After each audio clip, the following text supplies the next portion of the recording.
اعوذ باللہ من الشیطان الرجیم، بسم اللہ الرحمن الرحیم۔ 22واں سپارہ ہے ہمارے پاس، سورہ یاسین چل رہی ہے اور آیت نمبر 41 ہے 41، جہاں سے ہمارے آج کا سبق کا آغاز ہونا ہے۔ اور یہ آیت مبارکہ ہے، آپ کو معلوم ہی ہے پچھلا جو ہمارا موضوع چل رہا ہے وہ یہی ہے کہ اللہ تعالیٰ مختلف نشانیاں بیان فرما رہا ہے اپنی قدرت کی کافروں کے لیے، کہ وہ اس میں غور کریں تو انہیں پتہ چل جائے کہ ان زمینوں اور آسمانوں کا کوئی پیدا کرنے والا بھی ہے اور ان کا کوئی چلانے والا بھی ہے۔ اور یہ جو آیت مبارکہ ہے، اب اس میں ایک نئی نشانی کا ذکر ہے، اور یہ نشانی ہے کشتی۔ اور آپ دیکھیں کہ سڑک پر چلنا، زمین پر چلنا تو انسان کو بنایا ہی اس لیے گیا کہ یہ ہے ہی خشکی کی مخلوق، لیکن اللہ تعالیٰ نے حضرت انسان کے لیے سمندروں کو مسخر فرما رکھا ہے۔ پچھلی کسی تفسیر میں یہ بات ہوئی تھی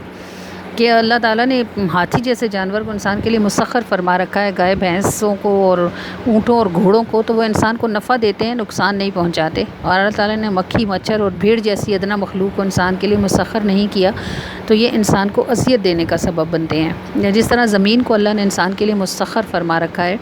اسی طرح اللہ تعالیٰ نے سمندروں کو بھی حضرت انسان کے لیے مسخر فرما رکھا ہے۔ ورنہ سمندروں کی قوت کا عالم یہ ہے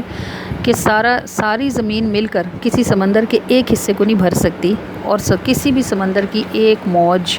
اگر اٹھ جائے تو وہ تمام زمین کو تہس نہس کر دیتی ہے۔ اور اس کا ایک نظارہ ایک مرتبہ حضرت نوح کے زمانے میں ہو بھی چکا ہے۔ تو اللہ تعالیٰ اپنی ایک اور قدرت کا بیان فرماتا ہے کہ وَآیَاتُ لَهُمْ أَنَّا حَمَلْنَا ذُرِّيَّتَهُمْ فِي الْفُلْكِ مَشْحُونٍ، اور آیات لہم ان کے لیے ایک نشانی یہ بھی ہے، یعنی اگر وہ اللہ کی قدرت کی نشانیوں میں غور کرنا چاہیں تو ایک نشانی ان کے لیے یہ بھی ہے أَنَّا حَمَلْنَا ذُرِّيَّتَهُمْ، کہ ہم نے ہی ان کی سوار کر دیا، حملنا سوار کر دیا ذریاتہم ان کی نسل کو، فی الفلک ایک کشتی میں، المشحون جو کہ بھری ہوئی تھی۔ یہاں مفسرین کرام کی اکثریت اس بات پر متفق ہے کہ یہاں جس کشتی کا ذکر کیا گیا ہے یہ حضرت نوح علیہ السلام کی کشتی ہے۔ اور حضرت نوح علیہ السلام جس پر سوار ہو کر خود حضرت نوح علیہ السلام اور ان کے ساتھ ایماندار بندوں نے نجات پائی تھی، اور باقی روئے زمین پر ایک انسان بھی باقی نہیں بچا تھا۔ تو ہم نے اب یہ جو ہے نا، ہم نے ان کی نسل کو، تو دراصل مختلف روایات کے مطابق حضرت نوح علیہ السلام کے زمانے میں جو طوفان آیا تھا تو کشتی نوح میں جو لوگ سوار تھے 83 یا 84 لوگ تھے ٹوٹل حضرت نوح علیہ السلام کے ساتھ، جو اس وقت زمین پر، روئے زمین پر باقی بچے تھے، اور باقی پوری زمین کو پانی نے ڈھک لیا تھا، یہاں تک کہ جودھی پہاڑ کی چوٹی جس پر کشتی ٹھہری تھی وہ بھی پانی اترنے کے بعد نمودار ہوئی تھی، اور 6 ماہ تک یہ کشتی جو ہے یہ دنیا میں پھرتی رہی تھی۔ تو یہ جو اس وقت جو انسان اٹھائے گئے تھے اور جو مومنین بچائے گئے تھے، پھر زمین پر جو نسل پھیلی وہ ساری کی ساری انہی سے پھیلی تھی۔ نوح علیہ السلام کو اسی لیے آدم ثانی بھی کہا جاتا ہے۔ حضرت نوح علیہ السلام کے ساتھ جو لوگ تھے ان کی پشت میں یہ سب آنے والے لوگ موجود تھے۔ اس مناسبت سے یہ ہے کہ ہم نے نسل کو بچا لیا۔ اور بھری ہوئی کشتی سے مراد یہ ہے، مشحون یعنی بھری ہوئی کشتی میں سوار کیا۔ عموماً کشتیاں خالی ہوتی ہیں، لوگوں کے بیٹھنے سے بھرتی ہیں، لیکن اس کشتی کا عالم یہ تھا کہ اس میں روئے زمین کی پر جن چیزوں کو باقی رکھا جانا تھا وہ تمام چیزیں جو تھیں وہ اس کشتی میں موجود تھیں۔ اس میں ہر قسم کے جانوروں کا ایک ایک جوڑا موجود تھا، پرندے موجود تھے، زمین پر جو نباتات تھیں وہ موجود تھیں، اجناس موجود تھیں، انسان موجود تھے، چوپائے موجود تھے۔ یہ ایک بڑا ہی باوقار، مضبوط اور بوجھل جہاز تھا جس نے کل سامان اٹھایا ہوا تھا، اور یہ اللہ کے حکم سے، جس پانی میں باقی تمام جہان غرق ہو گیا تھا، اللہ کے حکم سے یہ کشتی اسی پانی میں تیر رہی تھی۔ اور اللہ تعالیٰ، یہ ایسی عظیم الشان چیز تھی کہ اللہ تعالیٰ قرآن میں اس کو اپنی نشانیوں میں سے ایک نشانی بنا کر ذکر کرتا ہے۔